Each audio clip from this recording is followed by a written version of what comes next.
Bueno, estamos acá para hablar de storytelling. Storytelling es, sin más, la posibilidad, la habilidad y el estudio de cómo contar historias y cómo comunicarnos, cómo hacer una comunicación más eficiente contando historias. Entonces, yo para empezar un poco y para salir de lo que siempre se suele hablar de storytelling, o de lo que yo siempre escucho que se suele hablar de storytelling, empezar a entender por qué es importante contar historias. Y sobre esto me gustaría detenerme un poco en la introducción. Es importante contar historias porque el mundo se mueve a través de historias. El mundo, la sociedad contemporánea, el mundo donde vivimos, el mundo donde nos manejamos, todo lo que hacemos, básicamente se rige por historias. Y sobre esto encontré un libro muy interesante de Harari, es un profesor de historia israelí, que se llama A Brief History of the World, of Humankind, que es un poco cómo el hombre pasó de ser un descendiente del mono en algún lugar de África, cosechando, intentando subsistir, cómo pasó de ahí a dominar el mundo. Y básicamente lo que plantea este autor es que los hombres y los animales, a pesar de lo que nosotros querramos creer, somos muy parecidos, somos genéticamente muy parecidos. No solamente eso, sino que si ponemos una persona, como yo, y un animal en una isla a pelear por comida, el animal tiene todas las de ganar, ya sea un mono, ya sea un tigre, ya sea un perro, tiene todas las de ganar. Entonces, ¿cómo es que el hombre, un animal que no es fuerte, que no es poderoso, que no es rápido, que no vuela, no tiene garras, no tenemos nada, básicamente logramos dominar el mundo, logramos que este mundo sea nuestro, porque para bien o para mal hoy es así. Y lo que plantea este autor es que si pones 1000 tigres y 1000 humanos, lo más probable es que ahí sí los humanos puedan ganar, puedan tomar la comida. Porque de los 1000 tigres, probablemente 500 se van a ir a dormir, otros 300 se van a ir para otro lado, otros 100 van a elegir comer otra cosa y solamente van a pelear 100. Mientras los 1000 humanos podemos cooperar, podemos organizarnos, podemos hacer una estrategia, hacer una táctica y ganarle a esos 1000 animales. Esto viene a cuento de ¿qué? De que los hombres, los humanos, aprendimos a organizarnos, aprendimos a cooperar, aprendimos a cooperar y a convivir en esta gran aldea global que tenemos gracias a que aprendimos a contarnos historias. Las historias son las que nos rigen, las que nos permiten trabajar juntos, las que nos permiten hacer... lo que nos permite estar hoy acá todos, 80, 90 personas sentadas en este auditorio, y yo sé más o menos cómo va a ser la cosa. Yo voy a estar hablando, voy a decir lo que tengo que decir, ustedes van a mirar su celular todo el tiempo, van a chatear, van a tuitear y van a aplaudir al final. Eso es lo que nos permiten las historias, porque eso nos dijeron que teníamos que hacer y eso nos fuimos contando generación tras generación para evolucionar como especie, para volvernos más sofisticados y para volvernos más organizados y tener una mejor vida todos. Entonces, algunos ejemplos de estas historias que nos contamos, que nos contaron, que nos creímos y que vamos a contarles a nuestros hijos son, por ejemplo, los estados, los países, las naciones. Las naciones son historias que nos contaron y que nos creímos. Si uno ve la Tierra desde el espacio, no ve países, ve una masa ve una masa con montañas, con ríos, pero básicamente una masa de tierra sobre el mar. Pero cuando uno entra a la Tierra y empieza a conocer esta historia que nos contamos, esta historia que fuimos desarrollando, que se llama nación, que se llama Ecuador, y eso no es más que una historia, no existe realmente en la realidad. Si uno no sabe y viene a Guayaquil y después cruza a Perú, no hay realmente un cambio, es algo que nos inventamos. Igual, una de las historias más universales, una de las historias más importantes que nos contamos y que nos creímos fueron los 10 mandamientos. Los 10 mandamientos fueron una historia que algunos quieren creer, otros no quieren creer, no sabemos fehacientemente si pasó o no pasó, pero lo cierto es que rige nuestra vida cotidiana. Yo, gracias a que alguien inventó esa historia y fue pasando de generación en generación y después se escribió y después fue evolucionando, es que yo sé que ninguno de ustedes hoy me va a matar, me va a robar o se va a intentar robar a mi mujer. Al mismo tiempo, las fábulas, eso es lo más importante. Las fábulas son un elemento fundamental de nuestra educación. Y al mismo tiempo son siglos y siglos que alguien inventa una fábula y esa fábula se la cuenta a sus hijos, que se la cuenta a sus hijos, que se la cuenta a sus hijos y que llega a nosotros. Y que ya desde ese entonces sabíamos que era mucho mejor dar una lección, enseñar algo a nuestros hijos, contando una historia que diciéndoselo a los gritos o peor, a los golpes. Alguien entendió que para decirle a su hija que no hable con extraños era mejor inventar la historia de Caperucita Roja que decirle que no hable con extraños. Igual, si alguien quería decirle a sus hijos que no se vaya por el bosque y se pierda y no haga cosas y no de vuelta se meta en casas de extraños, era mejor contar la historia de Hansel y Gretel que decirle que no vaya por el bosque. Entonces, básicamente, para terminar esta introducción larga de por qué es importante las historias, este autor plantea que la principal diferencia entre los hombres y los animales, el gran descubrimiento en realidad de este libro que está bueno y se lo recomiendo, es que los animales viven una realidad objetiva. Ellos saben satisfacer sus necesidades y saben evitar el peligro. Viven una realidad de autosupervivencia, de supervivencia. Los hombres, sin embargo, vivimos una realidad dual, una realidad objetiva, que es lo que tocamos, lo que sabemos que existe, la comida, el alimento, el abrigo, y en una realidad ficcional, esta realidad que nuestro cerebro puede inventar y puede pasar a otros. Una realidad objetiva es muy difícil pasar a otros, sin embargo una realidad ficcional sí. Él plantea cómo, por ejemplo, los animales, lo que aprenden en su vida lo pasan a las nuevas generaciones. Sin embargo, los humanos podemos ir acumulando el conocimiento de las generaciones pasadas gracias a estas historias que nos inventamos. Y la historia más universal y la más rara de todas, si lo piensan, es el dinero. Este billete no tiene un valor en sí mismo. O sea, es ridículo darle a un mono un billete y que te dé su banana. No lo haría nunca en la vida. Sin embargo, nosotros nos sacrificamos, trabajamos, perdemos tiempo de nuestra familia para obtener unos billetes que no tienen ningún valor en sí mismo y que se lo vamos a dar a un banco, que son los grandes contadores de historias que tiene nuestra sociedad, los grandes storytellers, y te dan, cuando le das este dinero por el que trabajaste tanto, no te dan ni banana, ni agua, ni abrigo, simplemente te dan la posibilidad de cuando entras en tu casa a una página web, el número que aparece es más alto. O sea, si eso es una historia, no es una historia que nos rige y que nos creemos todos, no sé qué es. Entonces, básicamente, ¿por qué hago esta introducción? Porque la importancia de contar historias en nuestra comunicación, la importancia de analizar cómo se cuenta bien una historia y analizar los elementos que tienen los buenos contadores de historias para pasarlo a nuestra comunicación, ya sea personal, ya sea de gobierno o ya sea de campañas, es porque nuestro cerebro, nuestro proceso evolutivo hizo que nosotros entendamos mejor una historia que un hecho, que un dato, que cualquier cosa, que cualquier argumento. Nuestro cerebro, nuestro proceso evolutivo está hecho para contarnos y aprender de las historias. Entonces tenemos que contar historias porque es la forma en la que el mundo nos escucha y nos comprende y la forma en la que el mundo se comunica entre sí. Entonces, para ir ya directamente al tema, no me queda mucho más, les quiero mostrar, ya para el tema de cómo contar historias y qué elementos y cómo contar una buena historia, les quiero mostrar un spot con el que lanzó Obama su reelección, su campaña de la reelección, que lo que hizo él, entendiendo consciente o inconscientemente esto, es contar la historia de su movimiento. El spot fue el primero que se lanzó, se llama Nuestra Historia, The Story of Us, y es un poco como Obama pasó de ser un senador en Illinois a ser el primer presidente negro de la historia de Estados Unidos. Y dura 5 minutos, yo le voy a cortar a los dos y me cuentan qué les parece o piensen qué les parece.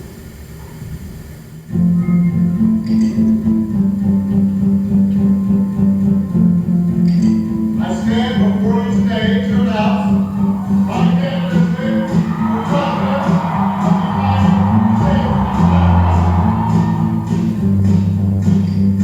And standing up with courage that somehow managed to change the world. Yes, we did.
¿Sí? Ok. Eso es porque el cerebro, cuando uno les cuenta una historia, genera dopamina. La dopamina es la glándula, no sé, el químico que generan las neuronas cuando uno consume alcohol, come chocolate, toma helado de dulce de leche o se droga. Entonces, básicamente, estas historias generan un placer en nuestro cerebro y por eso es tan importante, es tan interesante una historia bien contada y por eso la recibimos tan bien. Otra facultad del storytelling que genera en nuestro cerebro es que amplía la actividad de nuestro cerebro. Si uno analiza cómo se comporta el cerebro humano, cuando uno le da un argumento, le presenta un hecho, un dato, se ve que hay ciertos puntos del cerebro que se activan, que se conectan. En cambio, cuando uno cuenta una historia, es mucho más grande, pues se activan las emociones, se activan los recuerdos. Entonces, la actividad neuronal es mucho más integral. Por ende, también genera mucha más actividad en el cerebro y es mucho más placentero, es mucho más interesante escuchar una historia que escuchar un dato o un argumento. Al mismo tiempo, se genera el efecto espejo. ¿Qué es esto? Si yo les cuento a ustedes una historia, ahora, bien contada, como yo la contaría, ustedes generarían la misma actividad neuronal que yo. O sea, yo tendría la misma actividad neuronal que ustedes y ustedes tendrían la misma actividad neuronal entre ustedes. Eso genera empatía. Entonces genera de lo que yo les digo, eso está representado en lo que ustedes oyen y al mismo tiempo generamos una sensación de unión, una sensación de cooperación que al mismo tiempo hace mejor este hecho de contar historias. Y por último, y más importante, esto es lo más interesante de todo, la conexión neuronal es un fenómeno que se da si yo cuento una buena historia y ustedes escuchan, en la cual ustedes empiezan a imaginarse la historia que yo les cuento. Se imaginan los gustos, se imaginan los olores, se imaginan las texturas, se imaginan a la persona, la cara, qué padres tienen, se empiezan a imaginar toda la historia.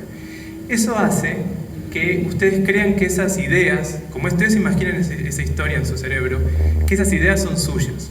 Ustedes hacen propia la historia y hacen propia lo que les quiere decir el que cuenta la historia. Entonces hacen propia el mensaje, hacen propia la estrategia, hacen propio todo lo que está pasando en esa historia. Y eso creo que es el fenómeno más importante que se produce cuando uno cuenta una historia. Entremos, estos son un poco recomendaciones, 4 elementos que tiene que tener una buena historia, así como un check que tienen que tener cuando generan una buena historia o quieren comunicar generando historias. El primero son las emociones. La diferencia entre una historia y un argumento o un hecho es que hay emociones. Es que nuestro cerebro genera y puede generar empatía con el protagonista, con el villano o con alguien de esa historia. Entonces lo que es importante es entender es que la historia es principal y casi únicamente emocional. El segundo elemento de una buena historia es el protagonista. Hay que definir al protagonista. El protagonista no se define solo. El lector o el oyente no define el protagonista. El protagonista lo define el que cuenta la historia. Y tiene que haber uno. No podemos tener varios protagonistas. En general, el protagonista de una buena historia es uno. Es valiente, debe generar empatía con el ciudadano, debe ser simpático, debe ser agradable, debe representar al target al que se quiere llevar, debe pelear por una causa que represente a todos, una causa que sea más grande que él mismo. Ningún héroe es héroe haciendo una pelea egoísta.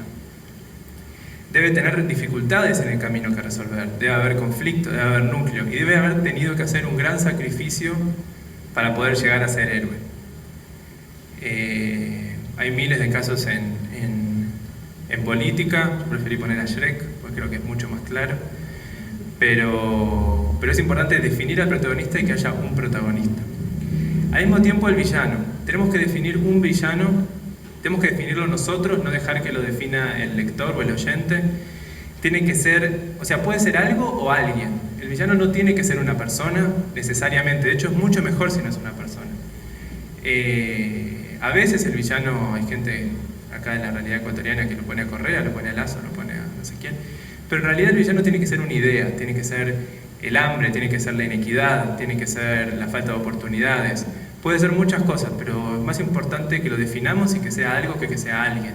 Debe representar la lucha del héroe, debe ser las antípodas de lo que es el héroe. Tiene que demostrarnos por qué el héroe es bueno, también porque el villano es tan malo. Tiene que ser perjudicial para el ciudadano, tiene que generar un perjuicio, tiene que molestarnos que el villano gane, tiene que molestarnos la presencia del villano. ¿Vieron cuando hay obras de títeres y aparece el villano y los chicos hacen buuu? Eso tiene que generarnos el villano. Hace que la lucha sea justa, porque estamos luchando contra esta persona. Y para ejemplificar eso quiero mostrarles un spot muy viejo ya, sobre un héroe que habla sobre otro héroe, pero que básicamente está realizando una pelea contra la falta de oportunidades. Está traducido al español, aunque está en portugués. Acabei de entrar na faculdade, não foi fácil, mas eu consegui, agora eu tenho uma oportunidade. Nada nunca foi fácil para mim. Eu estudei em escola pública, fui criado pela minha mãe, nunca tive pai, nunca tive nada. Minha mãe mal sabe ler, mas confia em Deus e em mim, que eu vou realizar os seus sonhos, custe o que custar. Mas todos iguais a mim, melhores do que eu, mais inteligentes do que eu, nunca tiveram oportunidade na vida. Estão nas ruas, nas drogas, no crime. Ninguém nasce mal, ninguém nasce bandido. É tudo uma questão de oportunidade. Oportunidade. O jovem da favela não quer ter um tênis novo, uma camisa nova, o direito de sonhar como todo mundo.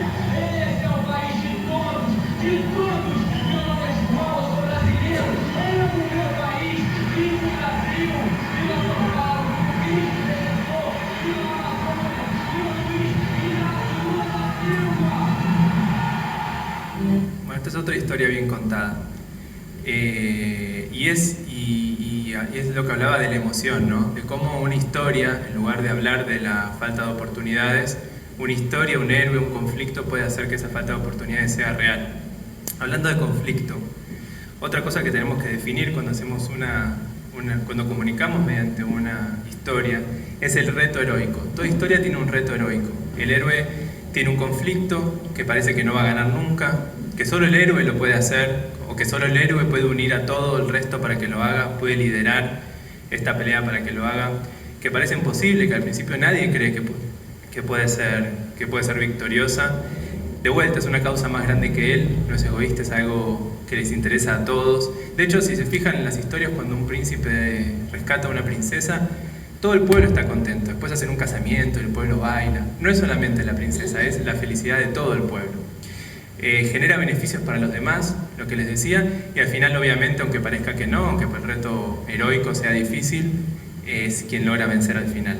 Y para eso les quiero mostrar otra historia política, donde hay unos héroes ciudadanos luchando contra unos villanos políticos por un reto heroico, que es que se dejen de robar las elecciones y por esta vez sean los ciudadanos quienes cuenten los votos. De vuelta, un hecho más grande que ellos mismos, un hecho heroico y algo difícil de lograr.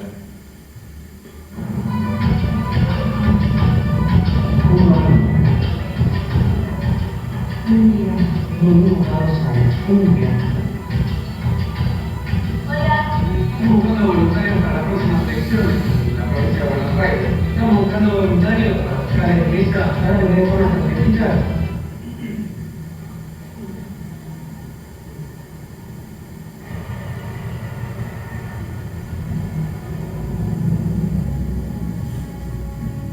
¿Les parece un ganador?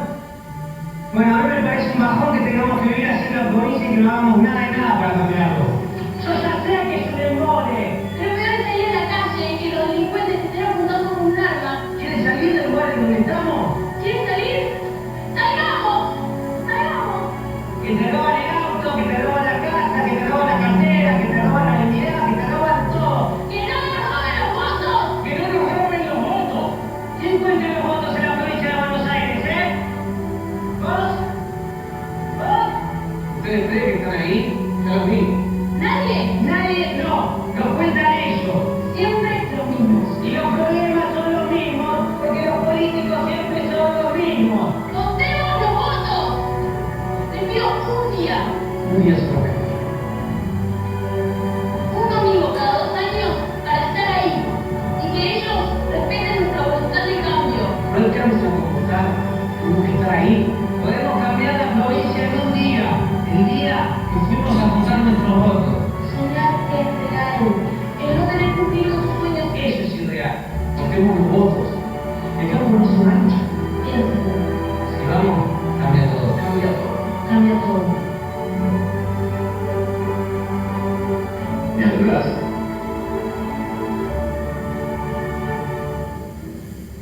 historia igual es raro que ese personaje sea la cara de este spot, pero es súper interesante la historia, ¿no? Unos héroes ciudadanos peleando contra unos villanos políticos por un hecho heroico que beneficia a todos los ciudadanos. Por último, una historia, y de vuelta esto lo quiero enfatizar, no es que las historias tienen un héroe, un villano, un reto y una moraleja. Nosotros, que hacemos la historia, definimos quién es el héroe, quién es el villano, cuál es el reto heroico y cuál es la moraleja. Toda historia tiene que tener una moraleja. Se dice moraleja en Ecuador también, ¿no? Okay. ¿Qué es lo que queremos que quede en la mente del ciudadano? Eso tiene que tener claro y tenemos que tenerlo definido. ¿Qué es lo que queremos nosotros que quede en la mente del ciudadano? Es el mensaje. Es básicamente lo que define la estrategia. ¿Qué es lo que define la estrategia que queremos comunicar? Y de vuelta, hay que definirlo, hay que tenerlo claro y tiene que ser permeable en toda la historia, no solamente en algún momento en que nosotros queramos. Toda la historia tiene que estar comunicando esa moraleja. Y para eso, y con este es el último spot, y ya le dejo lugar a Leonardo, y mil disculpas si me atraso un poquito, este spot es una historia clara, una historia que deja una moraleja más clara todavía y que es muy emotiva y también que creo que podemos aprender. Ay.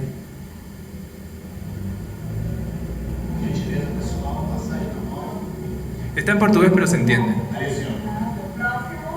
Senhor, aqui, ó. Senhorita, boa viagem. Fica à vontade, senhor.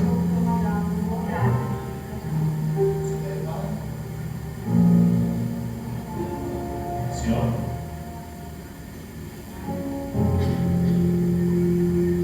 Houve um tempo no Brasil em que era muito possível ver porteiro viajando de avião. Mas depois do embrulho de não existem mais pessoas invisíveis no Brasil. Florencio. As portas estão se abrindo para todos. Agora, muito mais mudanças virão, pelas mãos de quem já provou que sabe mudar para o melhor o Brasil. Dilma, mais mudanças, mais futuro. Dilma y Temer es la misma cosa. Entonces, me parece que es una moraleja que la diseñaron bien y que la comunicaron muy bien. Y para cerrar, el tema del aeropuerto era muy importante en Brasil en un tiempo, porque la gente más rica se quejaba de que ahora estaba lleno de gente en los aeropuertos y lleno de gente que no se merecía. Había una cosa medio racista, ¿no? De que ahora las clases bajas podían acceder a los aeropuertos y podían acceder a viajar, que antes no podían, y eso molestaba, era todo un tema, por eso también este spot. Pero bueno, para finalizar, con eso creo que redondeé el tema del storytelling, al menos desde mi punto de vista.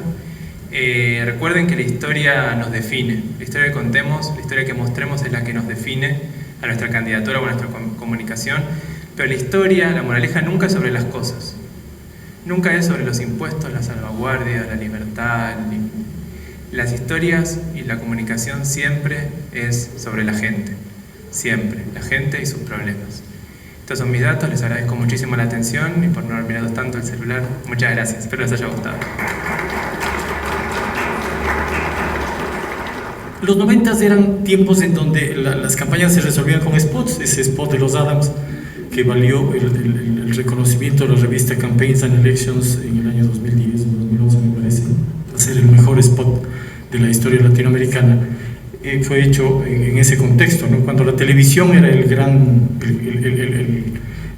lo que resolvía, y además la construcción de mensaje era una construcción vertical, es decir, definíamos qué queríamos decir, había que hacer un desarrollo creativo, eso alguna habilidad hemos tenido, se hacía un buen guión, etc.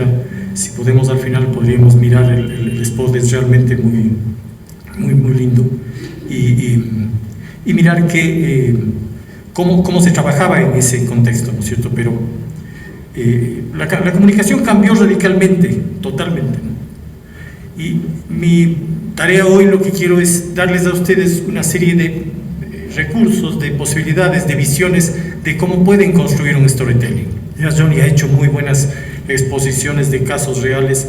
Quizás el caso simbólico más potente que hay es el de Obama, ¿no?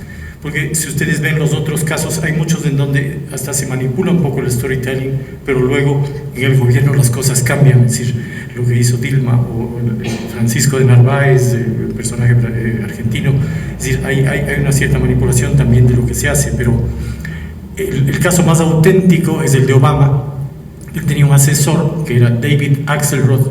Ellos nacieron con eso como forma de comunicarnos, con la participación de la gente como el elemento de construcción de todo el proyecto político. Por eso yo le he llamado esto la construcción colectiva, la clave de la nueva política, porque creo que ese es un poco lo que está pasando. Lo primero es pensar en el cambio de la comunicación. Hay dos autores que quiero mencionar así. El uno es Moisés Naim. Él tiene un libro que se llama El fin del poder, que lo hizo hace un par de años, y entre las cosas que dice allí, dice: el poder es ahora mucho más efímero, es cada vez más efímero, porque en buena medida las redes sociales y las nuevas tecnologías de comunicación le dieron poder a colectivos que no lo tenían, ¿no es cierto? Esto es bien interesante. Antiguamente en la política, los colectivos que podrían complicarle la vida al político eran aquellos que tenían fuerte capacidad de movilización. En el Ecuador había dos tradicionales: los choferes y los profesores, la UNE. Pero aparte de eso, no había otros. ¿A quién se le podía ocurrir con ese análisis que los yasunidos puedan ser un problema para un gobierno? Ese es ya un ejemplo de este tema. Colectivos que con las redes sociales se articularon y luego en el territorio toman fuerza.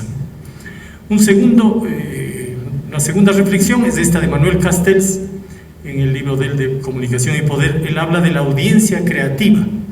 Es decir, a diferencia de eso que les decía de la comunicación vertical en los 90s, ¿no? Uno hacía un buen spot, la gente veía mucha tele, uno hacía unos análisis de que cuántos TRPs, cuántos Target Rating Points había que tener, que la persona debía ver 3 o 4 veces al menos cada persona, segmentaba bien el target, quería ir a las señoras o a los jóvenes o a quién, y la gente, como se pasaba horas en la tele, terminaba viendo 4 veces el spot y más o menos convencida de lo que uno le decía. Ahí jugaba en realidad la calidad creativa y la credibilidad del mensaje que uno pueda emitir, ¿no es cierto? También había muchos malos spots y muchos fracasos de los políticos por eso, pero lo que dice ahora Castells ahora es distinto. Ahora la gente añade su propio significado al mensaje. Es decir, yo puedo hacer un spot, pero ya la gente no lo compra, porque además los votantes, los ciudadanos, las personas se hicieron mucho más refractarios a los políticos, ¿no? Han pasado ya varias décadas de democracia en Latinoamérica y tal, y la gente ya se cuida, tiene todo esto que decía antes Bernardo Moreno, ¿no? En sus mapas mentales y constructos. La gente ya es mucho más refractaria, ya no confía mucho. Entonces, entre esa desconfianza y toda esa interacción multimodal y multicanal de redes sociales, yo recibo mensajes de muchas áreas, desde el celular con el que estoy chateando, por WhatsApp, con la televisión mismo se segmentó y entonces ahora hay muchos canales, cable, etcétera, el Facebook, el Twitter, el Instagram, el Snapchat, todas las redes sociales. Entonces, con todo eso, más mis relaciones, mis amigos, mis vecinos, etcétera, cada quien construye su significado propio. Entonces, la gente es, de alguna manera, igual el medio y el receptor. Al mismo tiempo de modo que la comunicación es monstruosamente interactiva. Un segundo criterio que creo que hay que tener es también esto, que es más o menos de cajón, digamos, pero es importante tenerlo en cuenta, ¿no? ¿Cuál es la situación del candidato con el que tenemos? Yo ahora en Ecuador veo varios casos de precandidatos que todavía tienen bajos niveles de conocimiento, tienen por tanto poca imagen positiva, y cuando hay poca imagen positiva y son más o menos desconocidos, la gente tiende a ser más desconfiada todavía. Y sin embargo ya les veo haciendo propuestas sobre issues, sobre temas. Voy a dar empleo o voy a fiscalizar a Correa. Pero si ni te conozco, y peor, ni me caes bien tampoco, ¿por qué te voy a creer? O sea, simplemente no te abro la puerta. Entonces, en una situación en donde ya la TV no decide, y esto se define en esta comunicación multicanal de las redes sociales, eso hay que tener muy en cuenta. Es decir, con qué candidato lidio, y el relato lo tengo que adaptar a cada situación. Es decir, algunos candidatos de estos deberían empezar por contar algo de sí mismos, si es esa la línea, para ser conocido, para que digan, este tipo hizo tal cosa buena, o trabajó en, no sé, en reforestación o es ambientalista o qué sé yo. Pero hay muchos que no tienen ninguna historia, ninguna trayectoria y ya pasan a lo otro. Entonces esto me parece que también hay que tenerlo en cuenta. Un tercer elemento, y esto toco varios temas de lo que han analizado ahora Bernardo y Johnny también en sus intervenciones, que es muy interesante ir sintonizando lo uno con lo otro, es este tema del carisma. Yo creo que los candidatos y los políticos, es una reflexión bien interesante de 3 psicólogos norteamericanos que son Haslam, Riker y Paltrow, en un libro que es The New Psychology of Leadership, y tienen también un artículo. Ahora al final está una bibliografía en la presentación mía que la pueden ver en la revista Mind, que es una revista de psicología. Ellos hablan de que el carisma no es un don divino, no es un tema que viene, no es una impronta, por supuesto. Hay gente más simpática, hay gente más dura, hay una serie de elementos. Pero ellos dicen el carisma se construye y tiene básicamente 3 componentes. El líder, el candidato, el político debe reflejar, debe representar y debe realizar. Debe reflejar, ese es un tema, y ahí parte de lo que tocaron tanto Johnny como Bernardo nos dice, deben conocer la historia, la cultura, los valores fundamentales de la comunidad. Entonces, esto les convierte en uno como ellos. La gente en este juego neuronal de las células reflejo, de las neuronas reflejo, la gente ahí se comienza a sintonizar emocionalmente, más allá de lo que le diga incluso. Ese es bien importante.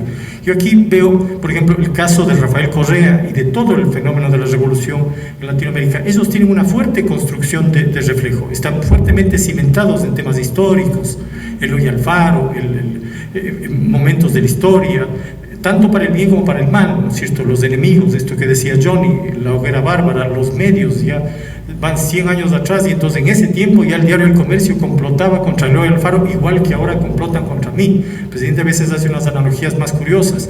La Semana Santa, ¿no? Los sumos sacerdotes le complicaban la vida a Cristo, igual que me complican estos medios a mí, o sea, pero detrás de eso hay una historia potente, hay unos valores culturales, hay unos cimientos que yo no veo en cambio en los otros lados. Es decir, cuando yo veo cuáles serán los símbolos o los valores o esos movilizadores en el caso de Macri, no sé, creo que es un tipo muy tecnócrata, con un equipo tecnócrata que tiene una serie de propuestas, pero que si no ancla eso también en alguna forma de valores culturales y de eso, va a tener conflictos y probablemente se le va a complicar el tema, porque no va a haber una sintonía emocional, sino una relación fría, que entonces es muy endeble políticamente. Lo segundo es representar, dice, es decir, hay que agarrar esos valores, ese conjunto de temas culturales que tiene la gente y saberlos representar, saberlos abstraer, ¿no es cierto? Uno recoge esas preocupaciones de la gente, abstrae y entonces formula propuestas a partir de eso, ¿no es cierto? Pero basadas en eso que tiene la gente.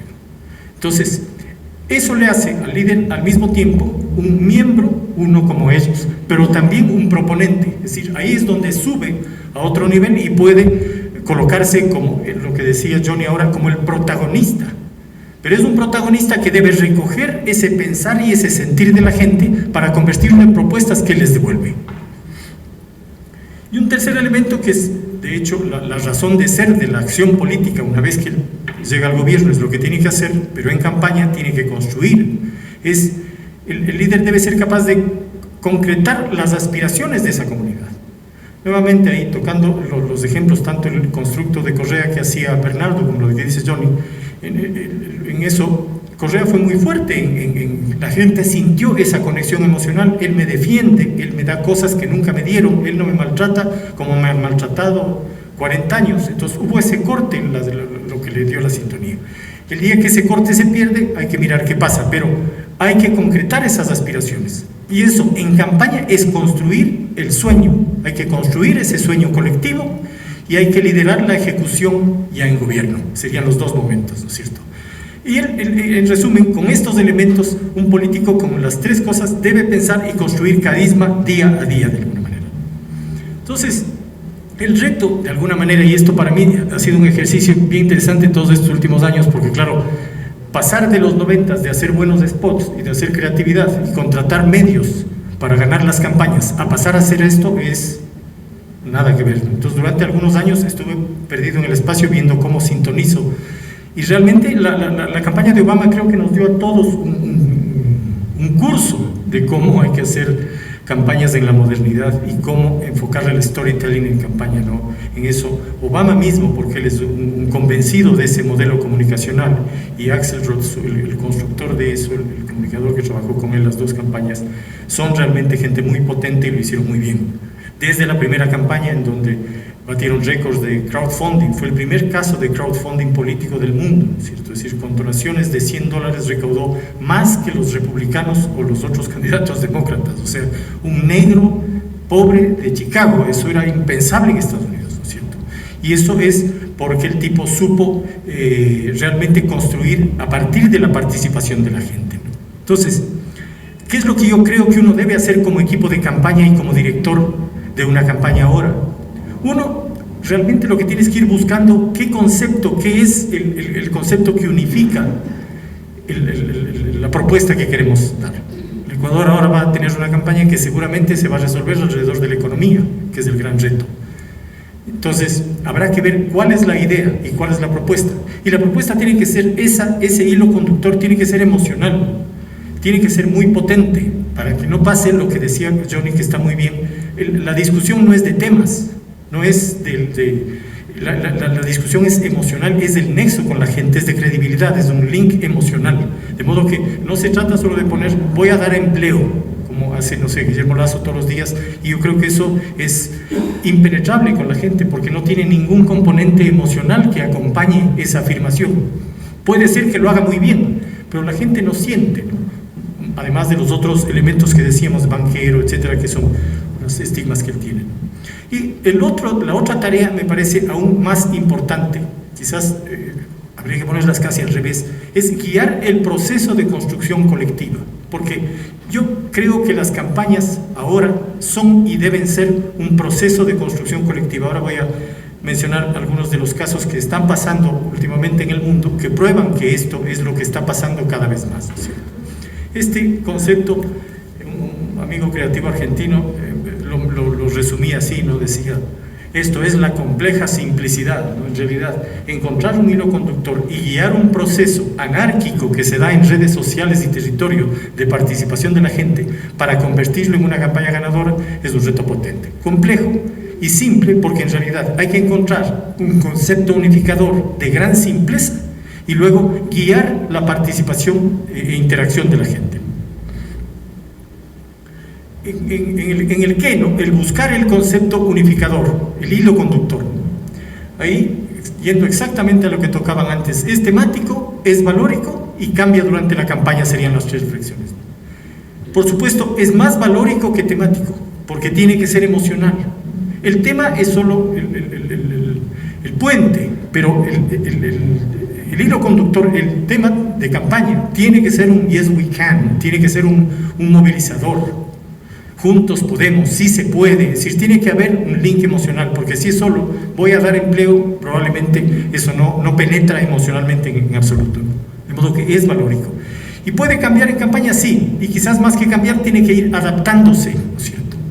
Esto debería ser un poco el criterio de cómo armar ese concepto unificador. Es una gran abstracción, ¿no? En esto, en un modelo de Young and Rubicam en la agencia de Estados Unidos que maneja muy bien esos temas, los llaman una big idea, ¿no? Es encontrar la gran idea que sustente el proceso que vamos a guiar. Y luego el cómo, guiar el proceso de construcción colectiva, ¿no? Ahí hay que promover mucho, se está dando mucho en el mundo el activismo, ¿no?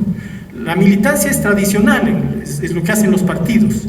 Pero el activismo es mucho más abierto porque es ciudadano. El activismo es cualquiera y se juntan alrededor de afinidades y se juntan en las redes, se juntan territorialmente y proponen cosas y tal. Ese activismo no tiene que estar abierto a mirarlo, porque responde a demandas, responde a preocupaciones reales de la gente y es mucho más potente para desde allí construir propuestas y construir mensaje.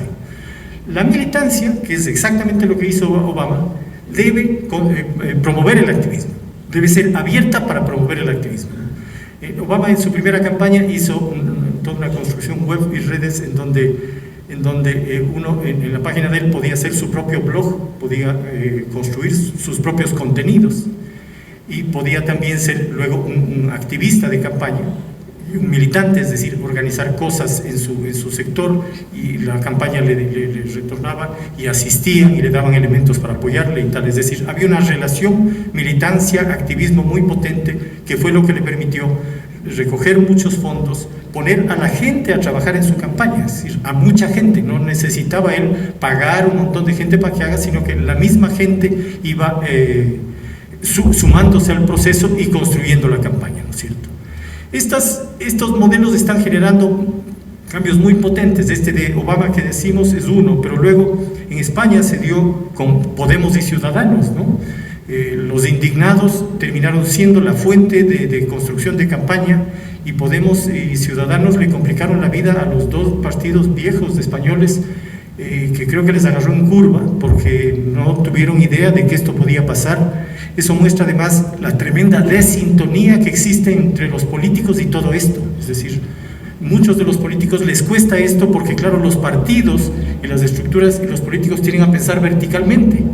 El líder se reúne con sus 3 boys del partido y ellos determinan, no, pues hermano, hay que hacer el empleo, y tú sales y dices, y el discurso, y esta mañana ya dije en la entrevista de radio, y viste, estuve muy bien, y creen que por eso están haciendo muy bien la política, pero el mensaje y esa construcción tiene que venir de la gente, de otro modo no tiene validez. Por todos estos juegos de neuropolítica y neurociencia que son muy interesantes, ¿no? Este tema de las neuronas reflejo es realmente una cosa, un descubrimiento maravilloso, ¿no? Porque permite entender a uno cómo somos los seres humanos. Igual lo que contabas de Harari, que me parece un tipo fascinante, ¿no? Es decir, él dice, los seres humanos somos los únicos capaces de contarnos cuentos y de creernos. Y el cuento mejor contado es del dinero, dicen, es una cosa que no existe pero que es un elemento común a todos. Entonces, en realidad, estos procesos tienen que venir de la gente, ¿no? Podemos, Ciudadanos en España, ahí están. Luego, ya lo que pasa en el devenir, en la acción política, es otra cosa. España está ahí medio estancado porque está en un cambio. Todo esto refleja además un gran cambio del mundo, es decir, el mundo cambió para ser horizontal, para ser participativo, donde cada persona quiere tener algo que ver. Yo quiero que las soluciones lleven un componente mío, la solución tiene que gustarme a mí, no me va a imponer el presidente o el alcalde o eso. Entonces, esa relación es de ida y vuelta. En Estados Unidos ahora, Bernie Sanders es una cosa especial, es decir, habría sido impensable un socialista peleando la campaña en Estados Unidos, y ahí está este viejo, ¿no? Dándole pelea. No sé si le alcance para ganar la nominación demócrata, y yo creo que no, por una serie de razones, más bien de falta de estrategia y táctica de él para entender cómo son. Las primarias gringas son complejas, ¿no? Cuando la gente elige delegados, y hay superdelegados y delegados, hay todo un juego curioso ahí que hay que saber, hay que entender esa burocracia de las primarias gringas y entender un montón de cosas por las diferencias raciales y tal de unos y otros estados, en fin. Entonces no creo que le alcance, pero sin embargo es un gran mensaje que esté peleando, ¿no? De hecho, Obama, ahora cuando fue a Cuba, su discurso, un discurso maravilloso, dijo, en Estados Unidos la elección se está definiendo entre 2 hijos de cubanos, entre un millonario gringo redneck clásico, entre mi ex rival demócrata y un socialista. Y dijo, esa diversidad quisiera para Cuba, porque eso creo que es la democracia. Entonces, me parece que hay un cambio profundo que se está dando, y creo que es importante estar atentos a ese cambio. Y ahora mismo hay un fenómeno en Francia que está corriendo en este momento que se llama Nuit debout. Esto quiere decir noche en vela. Es un fenómeno que surgió ahora en marzo, una manifestación grande, casi 1 millón de personas en París, y reclamando reformas laborales, el tema migratorio, los mismos temas de inclusión, ¿no? Que de alguna manera son el corte de muchas de estas sociedades, ¿no? Este caso de Nuit debout, que es interesante de analizarlo, es ellos parten de esta agenda que es reforma laboral, temas de vivienda y refugiados. Son los 3 grandes problemas que tiene Francia y que los viene arrastrando de hace mucho tiempo, y que no le ha dado la cara, realmente se ha mirado por otro lado de alguna manera. Entonces la gente, según las palabras de ellos mismos, los testimonios y tal, decidió hacer política de otra manera, como hicieron los indignados en España. Hay otro elemento interesante que es el mundo está tan interconectado que ahora ya no es que yo puedo hacer una campaña distinta en Paraguay de lo que pasa en España. Es decir, pasa en España y luego pasa como virus en todo lado, por las redes sociales, por toda esta globalización de la comunicación que es potente. Este no es un movimiento totalmente espontáneo, eso es lo otro interesante, y ahí hay que recuperar el protagonista y este concepto que lo vende muy bien Johnny, que me parece muy válido. Hubo un realizador que hizo un documental que se llama Merci Patron, gracias patrón, que es la historia de una pareja que fue despedida de la fábrica de Louis Vuitton.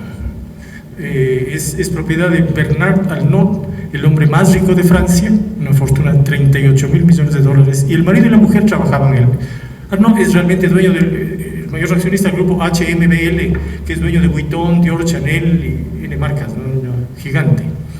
Entonces, el documental cuenta la historia de esta pareja y además hace el realizador, que es un realizador fuerte, agresivo, mete a la pareja y mete su gente en varios de los eventos de lanzamientos de las marcas de esta gente y les arma el correspondiente conflicto social, lo graba en video y todo eso lo arma en un documental. Ese documental caló muchísimo y generó el movimiento de la gente que se unió a partir de esa historia. Por eso que decía Johnny es muy real. Hay que contar historias reales de gente real. Es decir, no es una propuesta etérea que yo salgo a decir voy a dar 10.000 empleos, voy a hacer esto.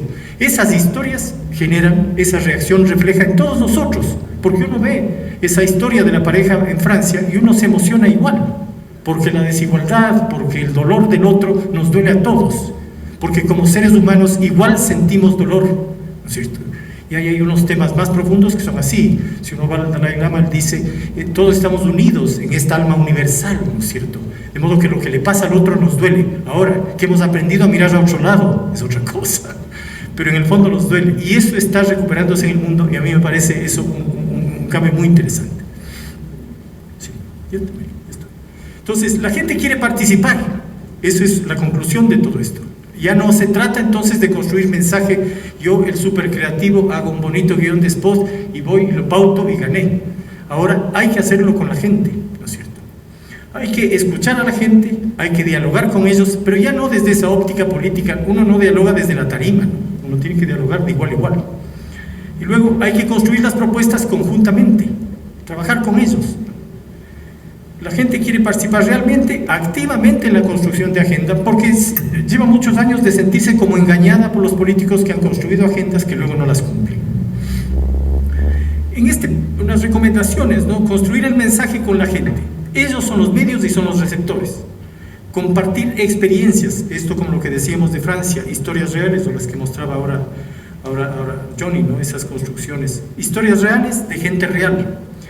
El tema en redes, ahora mucho se resuelve en redes, ¿no? Los medios masivos y la TV son muy complejos ya para trabajar en campañas, muy poco lo que se puede hacer y tal.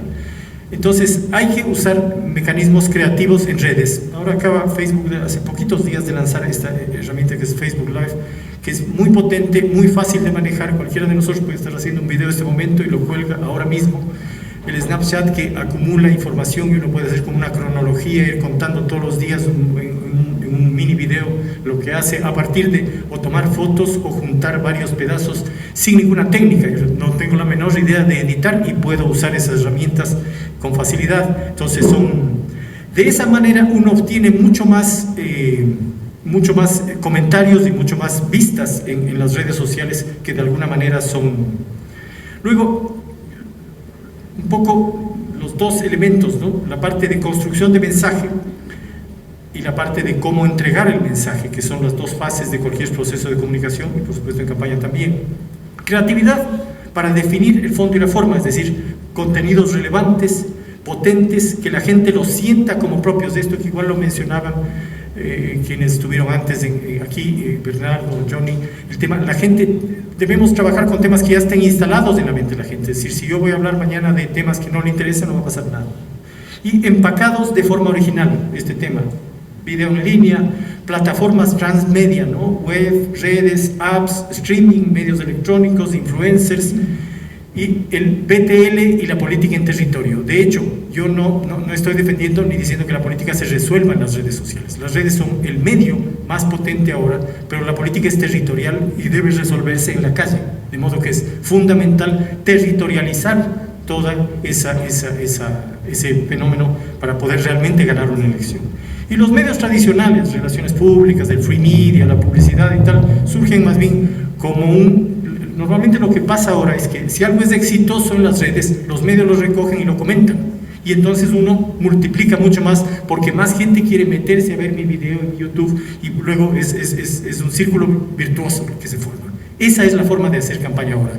Entonces ya no se trata de que yo tengo que contratar el comercial de televisión como base, sino lo tiro a las redes y que viralice y que luego la televisión tenga que recoger y comentarlo como pasa todos los días.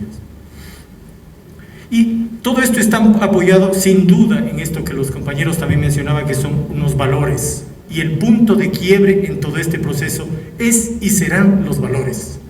Cuando Bernardo hablaba de las diferencias de los constructos del presidente, están en eso. Mientras la gente sentía o siente que defiende sus intereses, todo está bien. El momento en que siento que ya me pones impuestos y me haces daño a mí, ya no me gustó, porque se perdió el valor que me motivaba al link emocional. Y esos valores en campaña, me parece que los que deben prestar mucha atención los políticos son estos tres que están aquí, ¿no? Autenticidad, mucha convicción. A mí, les confieso que en 25 años 40 o 50 políticos, serán 2 o 3 los que de entrada eran capaces de escribir una página o 2 páginas de su visión de las cosas y su mensaje. Les tomaba un montón. Y entonces eso hacía que, o hace, que los tipos no tengan mucha convicción, porque si uno no sabe, no aclara bien, no es capaz de escribir una página de lo que piensa, es difícil que lo tenga claro. Entonces es etéreo, dice, voy a dar empleo, vamos a hacer esto, sí, mire, hemos hablado, ¿qué es lo que nos pasa? De ver a muchos políticos en los medios. Entonces, uno tiene que trabajar para desarrollar la convicción y la autenticidad. Y la honestidad, que es en gran medida el valor que genera a mayor o menor adhesión de la gente en las redes sociales y por tanto en la política, ¿no es cierto? La gente reclama valores en la política. Yo quería hacer una reflexión final sobre el tema hackeo y tal, pero me parece que si quieres cortamos así. ¿Sí? ¿Sigo? Bueno. Entonces, esto es del otro, lo que yo llamo el otro storytelling, ¿no? Que viene pasando en Latinoamérica y me parece monstruosamente preocupante. Hace unos días leí una entrevista hecha al hacker Andrés Sepúlveda, que está preso en Colombia porque se filtró en la campaña de Oscar Iván Zuluaga, tal, y luego publicó, etc. Pero le hace una entrevista el portal Bloomberg.com y puse, no me gusta usar los textos tan largos de una presentación, pero quise ser riguroso para que las citas sean largas, sean reales. Él dice que trabajó en varias campañas, ya vamos a mirar. Con un presupuesto de $600,000, el trabajo realizado para la campaña de Peña Nieto fue el más completo, el más complejo. Encabezó un equipo de 6 hackers que robaron estrategias de campaña, manipularon redes sociales para crear falsos sentimientos de entusiasmo y escarnio e instaló spyware en sedes de campaña de la oposición, todo con el fin de ayudar a Peña Nieto a obtener una victoria. Él empezó en el 2005. Además casi regalaba su trabajo. Dice, por 12,000 mensuales un cliente contrataba un equipo que podía hackear teléfonos inteligentes, falsificar y clonar sitios web y enviar correos electrónicos y mensajes de texto masivos. El paquete premium, con un costo de $20,000, también incluía una amplia gama de intercepción digital, ataque, decodificación y defensa. Los trabajos eran cuidadosamente blanqueados a través de múltiples intermediarios y asesores. Luego dice, sus equipos trabajaron en elecciones presidenciales en Nicaragua, Panamá, Honduras, El Salvador, Colombia, México, Costa Rica, Guatemala y Venezuela. Generalmente estaba en la nómina de JJ Rendón, asesor político que reside en Miami. Rendón niega haber utilizado a Sepúlveda para cualquier acto ilegal y refuta de forma categórica la versión que Sepúlveda entregó a Bloomberg sobre su relación. Admite conocerlo y haberlo contratado para el diseño de sitios web. Complicado, es el mejor hacker del continente para hacer un sitio web.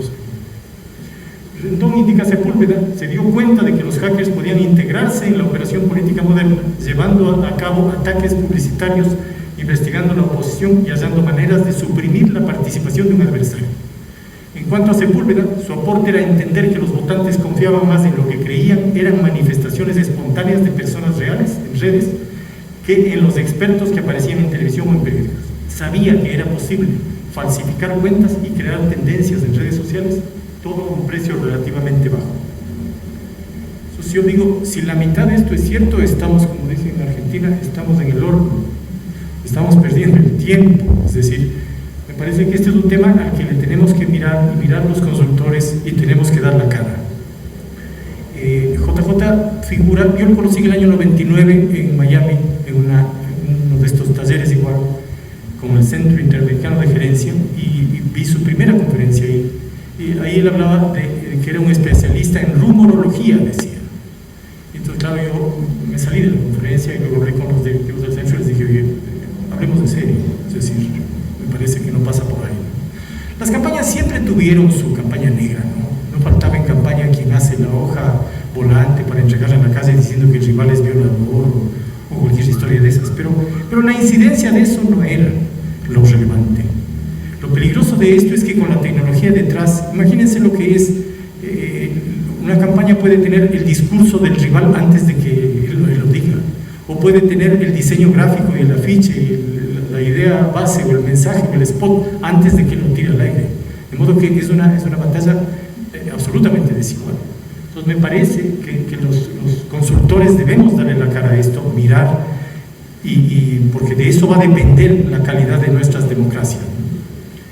Digo, reitero y ratifico el tema, ¿no? Ese yes we can, como esa frase que resume este nuevo modelo, esta nueva forma de hacer política, que es con la participación de la gente, esta construcción colectiva hecha por y con la gente, basada en valores, autenticidad, convicción, honestidad. Los consultores que debemos ser responsables y promover esto, que es la política positiva que genera democracias sólidas en nuestro continente. Les agradezco mucho.